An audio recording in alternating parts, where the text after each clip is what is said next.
আসসালামু আলাইকুম প্রিয় দর্শক, চলে আসলাম মিরপুর ১ নাম্বার ফলপট্টি। তো আপনারা জানেন যে নরসিংদীর লটকন কিন্তু বাংলাদেশের একেবারে সেরা মিষ্টি লটকন।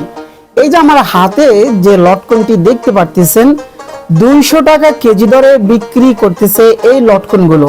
তো আজকে মিরপুর ১ নাম্বার দেখতেছি প্রচন্ড পরিমাণে বৃষ্টি ঢাকায়, আর এই লটকনগুলো অনেক বিক্রি হচ্ছে। আপনারা জানেন যে লটকন কিন্তু সবারই প্রিয়।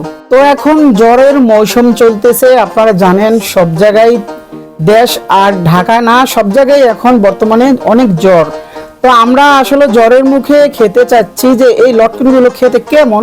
তো দেখলাম যে আসলে লটকনগুলো আমি কিনে খেয়ে দেখলাম যে অনেক মিষ্টি। তো অল্প কিছু নিলাম ২০০ টাকা কেজি হিসাবে। এই যে আমি দেখেন মাপতেছে এখানে ২৫০ গ্রাম। তো অল্প নিয়ে দেখলাম যে লটকনগুলো অনেক ভালো, খেতে মজা। তো আপনারা আসতে পারেন মিরপুর ১ নাম্বার, কিন্তু প্রচুর পরিমাণে লটকন পাওয়া যায়, আরো কম দামেও পাওয়া যায়। এটা যেহেতু একেবারে ছড়া সহ বড় সাইজের লটকন, এই লটকনগুলো একেবারে টাটকা, আপনারা দেখতেই পারতেছেন একেবারে টাটকা। পুরো ছোট্ট একটা ভ্যান গাড়িতে অনেক লটকন রাখা আছে। এই যে এক এক থইলে আপনার ১ কেজি পরিমাণে বেঁধে রাখা হয়েছে। তো দেখেন, তো এটা হলো নরসিংদীর লটকন।